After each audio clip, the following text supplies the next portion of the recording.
I am really excited. This is like the culmination of months and months of work where we are bringing in the next updates of GMath. So without further ado, EquatIO is what GMath is kind of going to grow up into. And so GMath followed and fit a good model. It helped get us there to start to be getting math digital, but now we need to take the next step. And so EquatIO is going to do that for us. So I think the big thing about EquatIO is what does it do is it makes it so we can do digital math and science. And it's the tool that we need as STEM educators. And so that's really the heart of what I have as a passion, and Text Help creates accessibility, and it's been an amazing ride to be able to do that. And EquatIO kind of brings all those things together. So we're really excited to launch this. The launch date is going to be on April 4th, and I want to run through some of our top features and give you guys.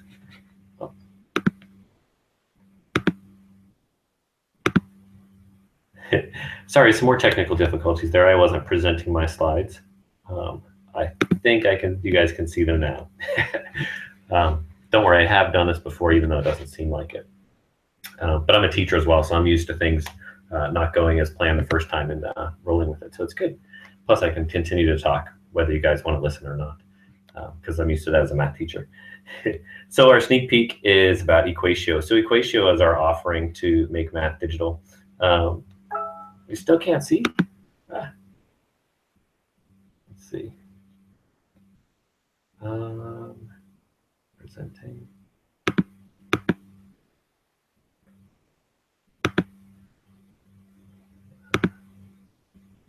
There we go.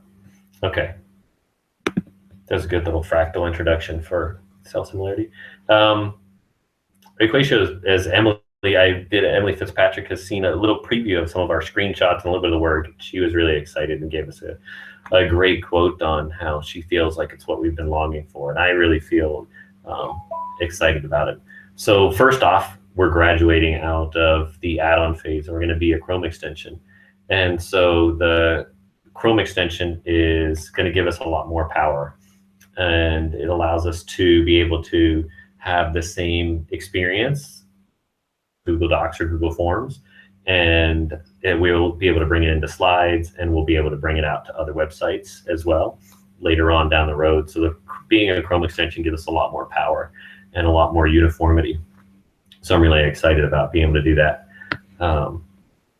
breaking it out. And also Text Help's amazing read and write, it'll tie in just like that. And we get to use a lot of the institutional knowledge that we have here to make it be the same amazing Chrome extension work for students and teachers alike. And so when we launch on April 4th, we're going to start off with Docs and Forms integration. Those were, from my experience as a teacher, the two biggest pain points for collaboration and assessment. So we're going to start off with that, and we're going to continue to iterate and update throughout the rest of the school year and over the summertime. And we're going to be soon adding Google Slides integration, and we're going to have a lot more other features as we build out down to leading up to our August update before back to school. So the main thing that we have is we kept in mind UDL principles for the entire time. So as a teacher, we know that students all learn in different ways, and I want to make them feel most comfortable with the math and science as they can, and the other STEM aspects. But really, so we want to give them any way that they want to create or consume math, they can do that, regardless of whatever me as a teacher, what my preferences would be. So we want to be able to take verbal responses. We're also doing some new things with prediction, what I think is amazing, just to help ease that hurdle for creating math digitally. We're really improving the math to speech functionalities, and with the prediction, we're also adding in for the first time a real STEM component. So we're going to do some chemistry prediction to be able to create chemical notations quickly and easily. And so that's kind of like the initial offering that we're going for. So the big thing, why do we do it? I mean, math and STEM subjects have been left behind for far too long. Google Docs really changed the way that I taught. It transformed my teaching, and that collaboration and real-time interaction with students was amazing. It just was difficult to put in math. It's hard to type math. That's just the reality, or it was hard to type math. That's our hope. And so it always created a barrier. And so we want to turn that barrier, instead of being a filter, we want to turn it to a pump. We want to be able to create a tool that makes math and STEM accessible. It'll be engaging and rewarding, and really turn those Chromebooks or whatever digital devices that students have with them, turn it into an asset as opposed to a liability in the classroom. And so the extension allows us to do that as well. We can reach out across platforms. We have some ideas about going into LMSs. We're really excited about how we can build this out moving forward. So what you've probably what I've been really waiting for is the demo time. I can honestly say that every time I play around with it, I get so geeked out, and I love playing with it every day. And as we get closer and closer to launching it, I feel like I get to share my baby with the world. Even though I love GMath, that EquatIO is just that next step. So let's go through. I'll link a doc that we can follow along with into the URL. Let's see.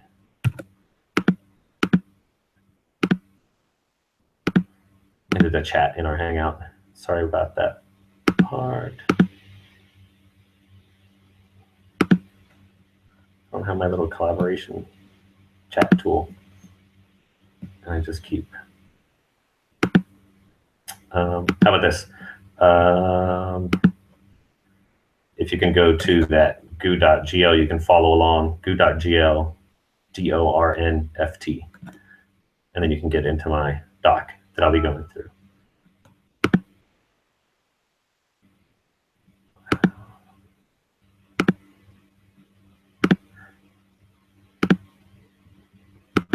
So the doc that I'm at is at goo.gl/DORNFT.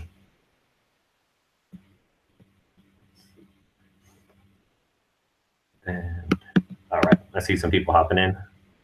So I have my anonymous shrew. So good, you guys have some access there. So it's DORNFT, goo.gl/DORNFT. I think that's the first time I've ever had one that didn't have digits in there. So this kind of goes through in detail some of what I'm going to walk through, because sometimes as a experienced presenter, I know that sometimes my Wi-Fi can go down or something, so I kind of pre-bake some things. But I'm going to go through this live as well. So EquatIO is a Chrome extension, so it's going to live up in my Chrome browser. And then whenever I'm in a doc or a sheet, I'll be able to click on it, and it'll pop up this little toolbar at the bottom. And so my toolbar is now going to live. We've popped out of the add-on sidebar, and now we have a lot more horizontal space to work with. And so I can pop up and do the same 4 options that I could in GMath. So if you've experienced with GMath, that's great. If you're not, great as well. We feel like we have a nice way to introduce it. But again, as a teacher, I have valuable time that's limited. I want to be able to, if I spent time investing on learning a tool, I want to continue to use it. So that was one of the big things that we kept wanting to do. So this little box here is going to be very similar to the Simple tab in GMath, but essentially we just want to be able to insert math. And so when I start typing, like if I want to make this expression of 3x, or the equation 3x squared plus 4x minus 7, the squared part is where I get into that hurdle. And so I don't want to have my students need to learn to click on some buttons or anything like that. They should be able to start typing squared, and it'll pop up with all the options of what we can make. And so I can just hit enter, and it does the squared part. Just like whenever I want to create an email, I can just start typing, and it'll start to predict what I want to do, and it will give me options of how I can do that seamlessly. And so our math prediction, once you start typing any type of math structure, it'll start to tell you, it'll help create that prediction. Like even if I say over, it'll create a fraction. I can have zero. I can have that fraction made easily. So you won't need to know any shortcuts. If you want to make some math, you just need to be able to spell the first 2 letters of it, or just try to come up with that, which is going to be huge, I think, for students who don't really understand the vocabulary right away. And so you just click insert. It does the same. It'll insert that into my document, and then I can also pull that back out. So if I have some math in there, I can click on the expression, extract it, and then I can play around and edit with it. So that's one of the cool things that I'm really excited about. We also still have all the pre-built functions that are in there that we've had before, but we want to make sure that we make it easier for prediction part. So we have some options, like I was referencing the chemistry prediction. So I also have some other formulas in there. So I have my, if I want to turn, I can turn them on and off as well. And So let's say I have my formulas. One of the big things is like if you're teaching algebra and you want to talk about the quadratic formula, if I just type QU, I can pop in the quadratic formula there, much simpler. And then I can actually just click on those and edit those if I need to. But that saves the hassle of trying to input all those different types of things. So we have a vast library of mathematical formula in there that we can predict, and we can predict most math objects. And we'll be continually building out both of those as we roll along. But I can also turn those off if, let's say, if I'm a chemistry teacher and I want to construct some chemical notations, for instance, like aluminum sulfate. So I can just start typing aluminum and I get all of the different chemical compounds. So aluminum sulfate. There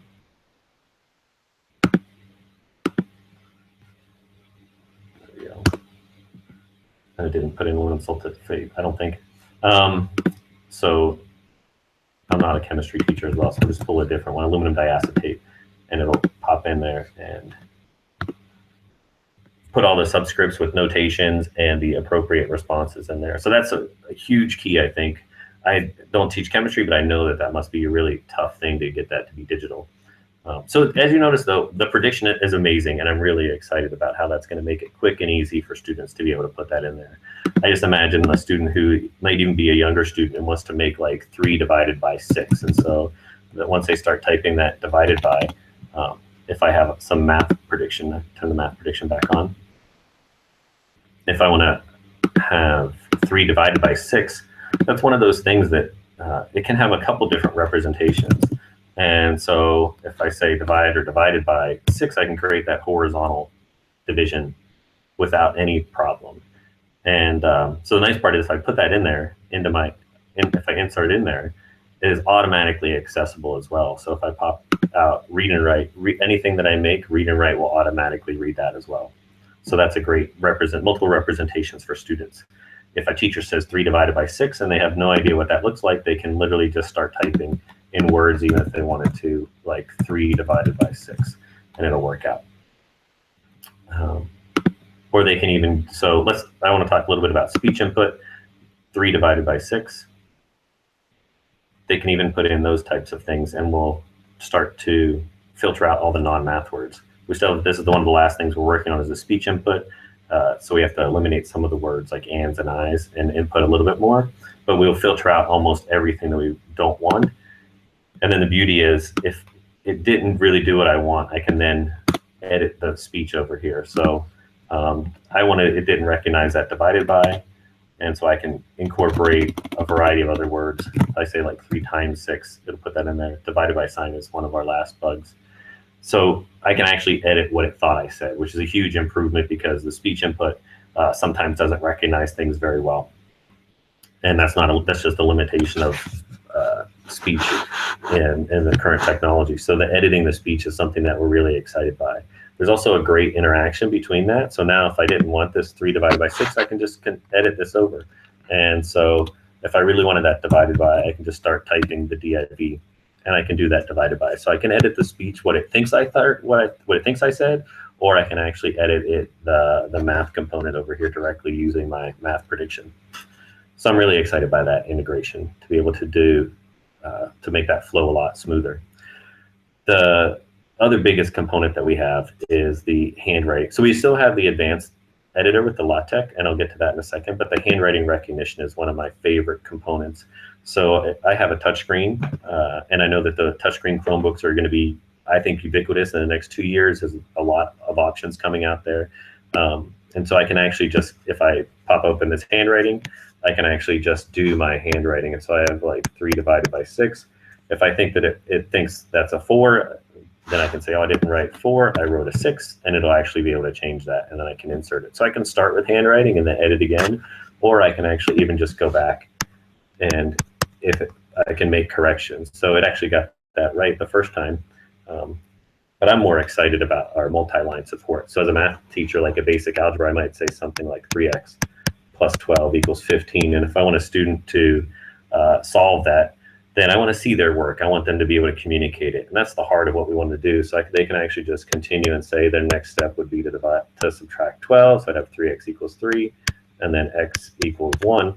and it should try to incorporate all of that work over there, and I can just directly insert that math into my document if I need, and then I can just insert all of my math in there directly.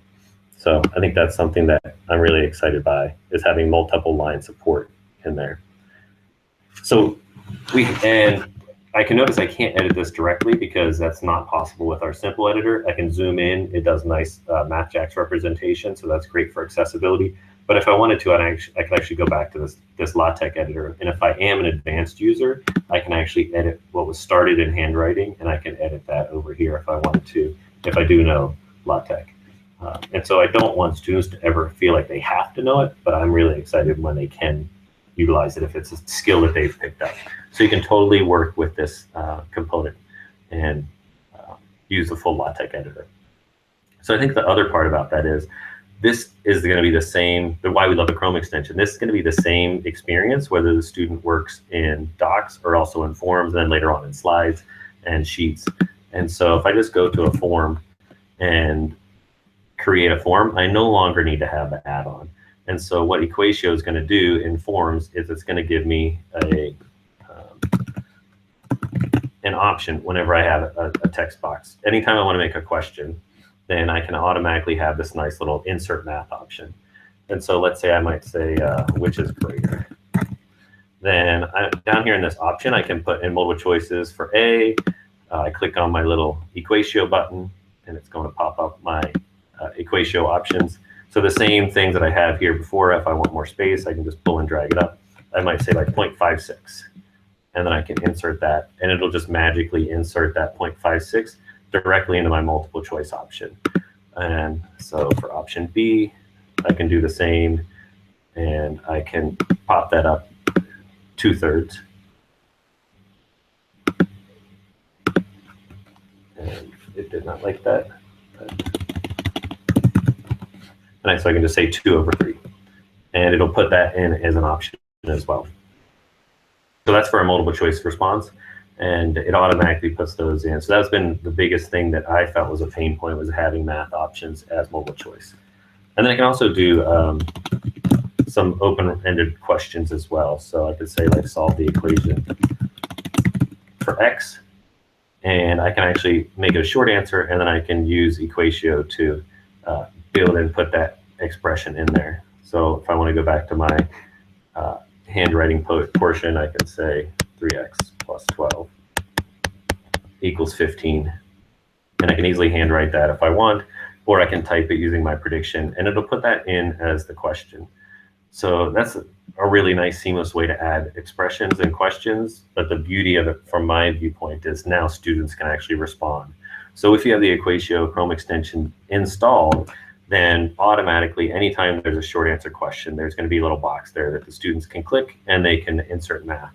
So as you can see, the multiple choice question, which one is greater, I can click that option for 2/3 and see the math directly as my multiple choice option. But here I can click in here, and I can type if I want. So I could type some normal text, but if I click on the little button, it pops up and gives me all my EquatIO options. And so if I want, I can just say something like x equals 1, and I can insert that, and it's going to represent there. And so when I submit that, the student knows that's what it's going to see. The teacher will see that directly. It'll be in the form of summary responses, and also in the spreadsheet of responses. And if you want to, you could use Flubrew to automatically grade that, which would be really nice. But let's say I want to see something more in there. If I want to see some work from a student, if I want to see that entire expression, I can do that same thing where I said 3x equals 3, and then x equals 1. And so they can go ahead and submit that. So it didn't like my 1 in there, so I could try to scratch that out, see if it recognizes it. There we go. And I think I can edit this. Oh, it's in my LaTeX because I had that x equals 1 in there to begin with.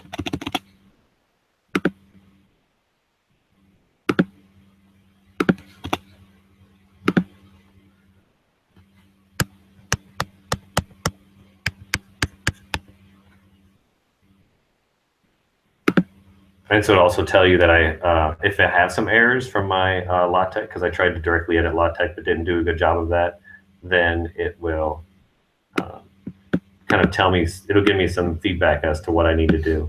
So I don't want students to ever really feel like they don't know what that LaTeX looks like. And so hopefully that won't be something that they have to endure. And so they can just insert that expression in there. So they can insert that into that multi-line response for their expression. That was pretty malformed from my adventures in LaTeX land. So I would rather just put 3x equals 1. And then I can't put a new line in my prediction part, but I could put a comma or something where I have x equals 1. But the multiple line support where I can have students show their responses and their thought process is a pretty exciting part. So they submit that, and then from the teacher side, if I come over here in my summary of responses, I can actually see that math in my summary of responses, which is going to be huge. And if I click on the spreadsheet, I'll also be able to see that. And then since we use a URL, we can grade that with Fluebrew automatically, which is a really great thing, where I could submit the response the first time. The quizzes won't really work directly yet, but that's something that's on our horizon of things to do. So those are kind of like the biggest things that I'm really excited about, and that's going to open up just the way to make math digital from a variety of standpoints. We'll have like 4 ways that they can respond, basically, from the so if I was just from the form side, I have a student's response. I have a teacher creation, but also student response where they could do our math prediction. We also have our advanced editor, the handwriting recognition, and our speech input. And then they can also use all of those tools in Docs as well. And so any of the times that these are all built upon that same platform, if you're already sharing Docs, no matter how you're sharing them, if you're using Google Classroom, if you're sharing through your LMS, if you're using Docs or Forms, you can go ahead and put math and make that really easy and digital. We also have some amazing things that we're doing from that UDL standpoint to launch over the summertime, where we can capture more student responses in a variety of methods, and then also to be able to allow them to create and explain their thought process using a variety of tools that will be really, I think, a way to enhance and what would be magical in a math classroom too, and the STEM classroom, to be able to get all those, the chemistry responses. I imagine like a digital lab notebook. That's all the things we have on the horizon. So we're really excited to build out EquatIO, but also more to just make it easy to make math digital and make that seamless. If I wanted to make a response to this, I could also do an audio response, speech input, handwriting. We're going to add some other devices, components later on, so they can take pictures if you want. No matter how they want to do their responses, we want to be able to enable that, make it digital. So as a teacher, I can then consume it in the way that I want, not in the way that the student wants to create it. So that's EquatIO. I'm really excited by it and that magical integration. So we have a couple weeks to work out some of those small little bugs, and I'm really excited by that. I will try to stop screen sharing and turn it over to Dina, if you want to kind of wrap up. Sure, yeah. Thank you so much, John. And thank you all for bearing with us while we figured out our technical issues. If you guys still have some time and have any questions, I think John would be happy to answer some of those for you all. So if you just want to unmute yourself and ask, we can do a bit of a Q&A session.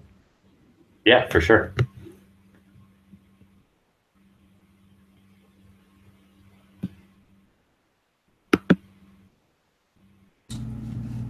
Hey, John, can you hear me? This is Eric. Yeah, I can hear you, Eric. Hey, how's it going? Hey, thanks so much for inviting me in. Congratulations on this. This is fantastic. Quick question. Everything looks really great. My question is, when the student is answering the questions in the form, what you just showed there, the final answer that went in was something that could have been typed on a keyboard. You know, the 3x, equals 3 and x equals 1. Are you saying that though there's a way for them to input something when they're submitting an answer on a form that is not something that would normally be on a keyboard, like an exponent or things like that? Or was I misunderstanding you? Yes, exactly. I think my thing says I'm still presenting. I'm not sure if I am. I can do a quick show you that. That is the goal. Because I think the problem was that my little demo answer kind of broke, so it didn't insert that part. Okay. So I think that is the goal, is that I don't want it to be able to, if they can't type it, that's what I wanted to be able to enable. So let's see, I think you can see that form again. Yeah. And so if they click on that little button, then it pops up, like I can do a handwriting option, and I could put that same component Maybe in something there. with an exponent in it.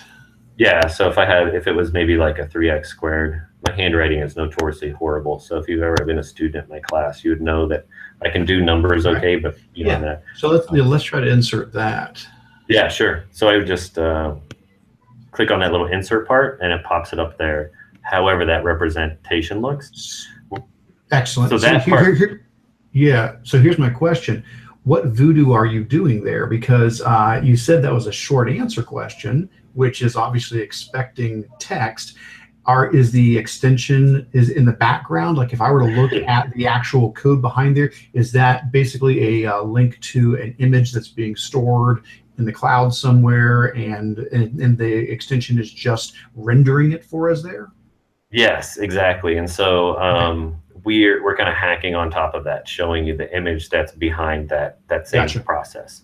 Yeah. Oh, it's gorgeous. It's wonderful. That's what I was guessing. I was figuring you probably, because it makes me think of what you did with GMath when we used to push out a form and you'd have the wrapper around it, and it would create the image link. Yes, and so the developer team that we have, like you just said, it's voodoo. I still believe that it's like they're actual modern day wizards. Like they have some sort of magic wand that they're doing that. So. Oh, that's fantastic. I mean, that's going to make people happier than you can imagine. And I do understand what you're saying.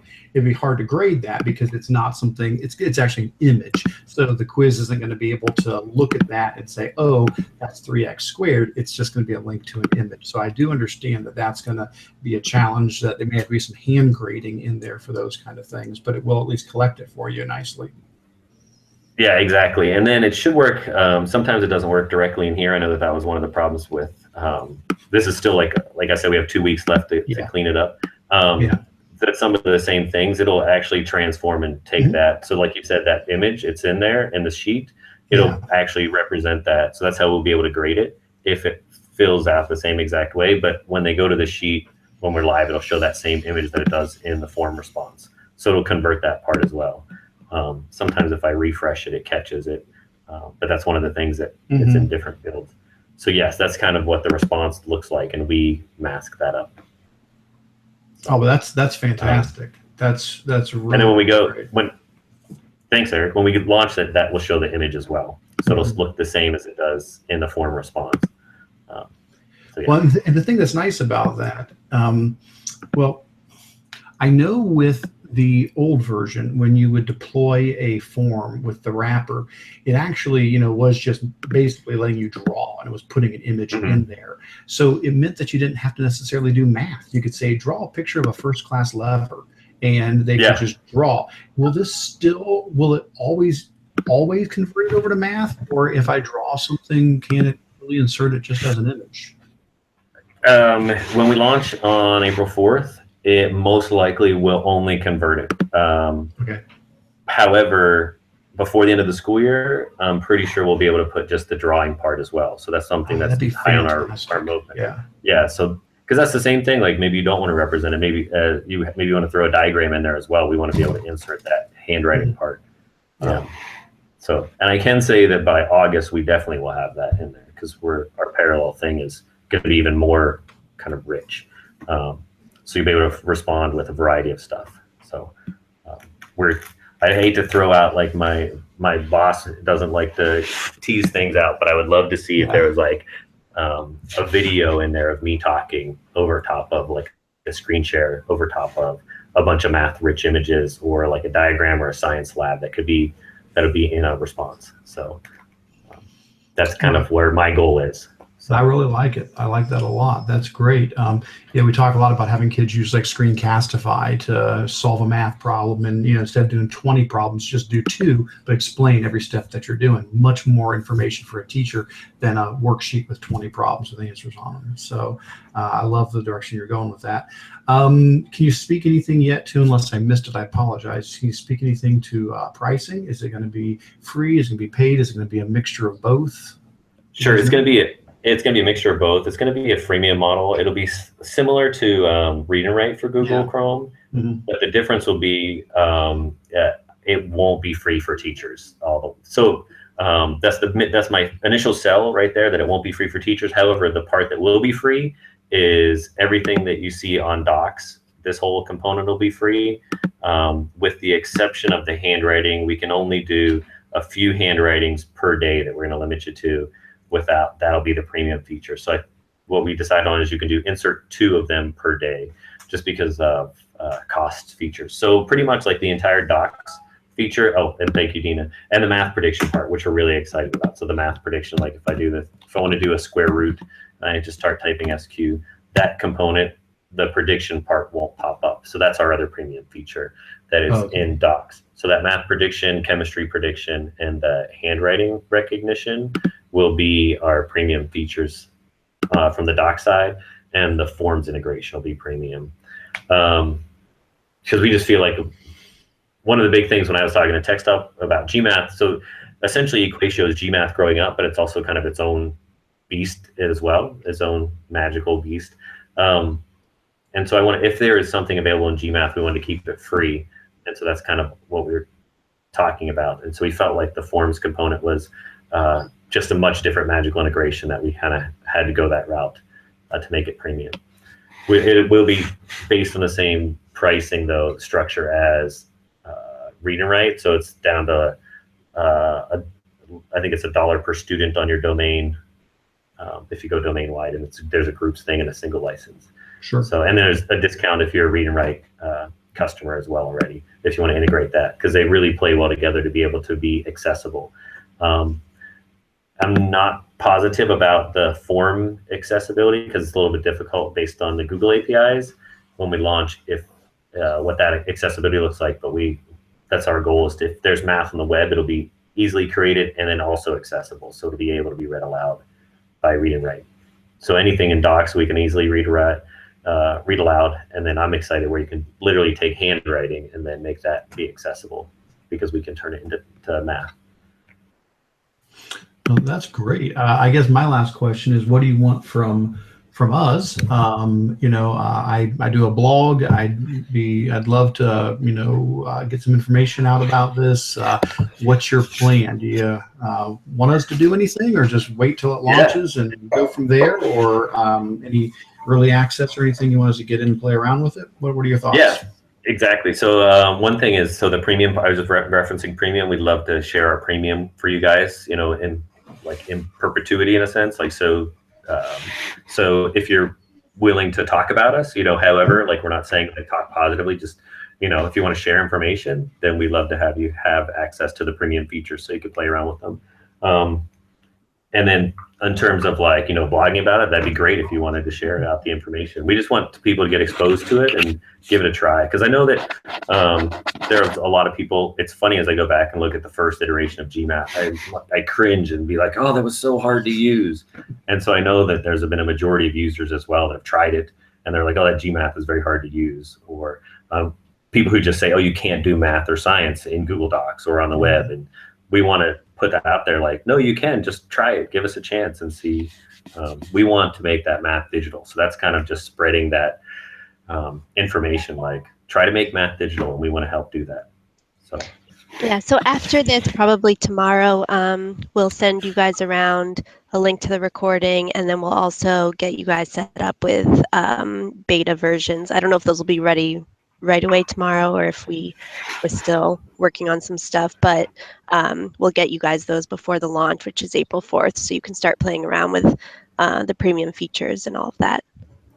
Yeah, and I think so in terms of that beta, Eric, as well, it's if you see something, you're like, oh, like you were just talking about that handwriting, just inserting the handwriting without the recognition as a drawing, we want to hear that feedback. We want it to be used in classes, and was for me as a teacher and developer, I would use them in my own classes to be like, oh, we need this feature in there to make it magical. And so we want all that feedback and be able to incorporate that.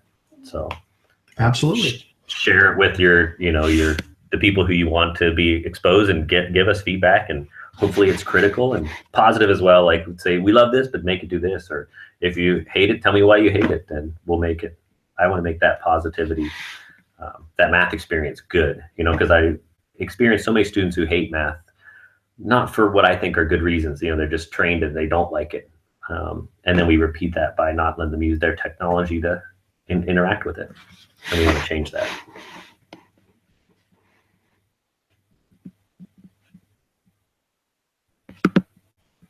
Jenny, we're having trouble hearing you. Are you? Jenny, can you hear me? Oh, she's muted. Maybe she'll come back. Okay. Oh. Any other questions while we wait for Jenny, or anything you I want saw to say Ben again? unmute himself, so I don't know if he was going to try to say something. I just wanted to see my really bright light above my head. No, Eric hit all the questions I was thinking of perfectly. So I'm pretty happy along with Eric about everything you kind of came back with, and similarly, be happy to give it a go and share it. So yeah, that's all I wanted to say. Awesome. Awesome. I think one thing that. Sorry, go ahead, Eric. I was curious. Are you then going to have a sunsetting time on GMath? Is it going to disappear from the add-on store? Is there going to be a crossover between the two? What's that going to look like? Yeah, exactly. Eventually, at some point, when people stop using GMath, we'll probably take it down because it'll be so long from not being supported. At the same time, as a teacher, I'm really vehement about if I spent the time to learn a tool, I want that to be there. And so we're in no hurry to take that down. We envision they live in parallel. It's for instance, if you want to continue using forms and use GMath, if you're just using the freemium part, that's great. So those components will be there. We don't really have a lot of plans to continue to update GMath because we feel like it's like a springboard to EquatIO. And so that's kind of but there's no timetable to sunset GMath. We feel like eventually, if nobody's really using it, we'll just kind of pull it down. But there's no hurry. We're in no hurry to do that. Well, that's really good. Because I know that's been a big topic that's come up a lot of times recently in blog posts and things people talk about. Things that we get attached to that are free or easily accessible that then change. I think people are talking about MoveNote recently, and there's a whole bunch of things like that where it's like, we just got a hold of this, and now it's changing. So that's great. I'm really glad to hear that. I think I thought there was something else I was going to ask you based on that, but now I don't remember. But I know what it was. I was kind of upset because I was talking to some folks at the recent conference in Ohio about GMath, and I told them, I said, hey, I think I'm going to do one of my webinars and focus on GMath since there's so much in there, and it was going to be something. It was going to be called G Suite plus GMath equals GWiz or something like that. And you just had to go change it to EquatIO. So now I got to come up with a whole new name for a webinar. Thanks a lot. I was so proud of myself too. It was all nifty and everything. Yeah, I totally agree. But the other part, so the reason there is some impetus behind that is we really do want to make it a full-fledged STEM product. And we feel like before August, we'll have it won't just be math plus, you can put math in your science. We really want to focus on that. And then we have the visions of moving out of just Google as well. You'll see that we'll have part of the, I have a slide that talks about the long-term things, but we're going to make it, if it finds math on the web that's not accessible, we can make it accessible. So if a kid goes to Wikipedia or Khan Academy and they're trying to do something independently, a lot of times that's not accessible. And we'll make it accessible when we find it. So that's kind of another power of the Chrome extension. So we're going to move beyond just the docs or sheets or forms. So it's breaking out of add-ons. And plus, our marketing team is British, and when our head of our marketing, Emily, when she says EquatIO, I think it sounds magical as well. So that's another beautiful thing. So if you just hear Emily Paul talk about EquatIO, I'm sold. That sounds amazing. All right. Well, if you guys have any more questions, I know it's at least almost 5 here, so I'm not sure where all of you are, but if you have any more questions, you can feel free to email John. I think you all have his email from the emails that we sent, or can direct message us on Twitter or whoever, and they will be reaching out to you shortly with some additional info on the beta test and the recording. So we really appreciate you guys joining us. Oh, yep. Sorry, I think Ben might have had a last question. I saw him unmute. Sorry about that, Dina. I was just going to say, Jenny, who was mute, has put a question in the chat. So. Oh, thank you. Let's see what that one is. How come I cannot see the chat? I can recite it, and I can also say it. I can also say EquatIO in a British accent if you like as well. See, that's why we need more buy-in from that. Thank you, Ben. So Jenny just asked, you mentioned diagrams. That sounds good. Would it be able to do things like normal curves? I do remember you saying something about not wanting to compete with Desmos, but I'll let you answer. Sure.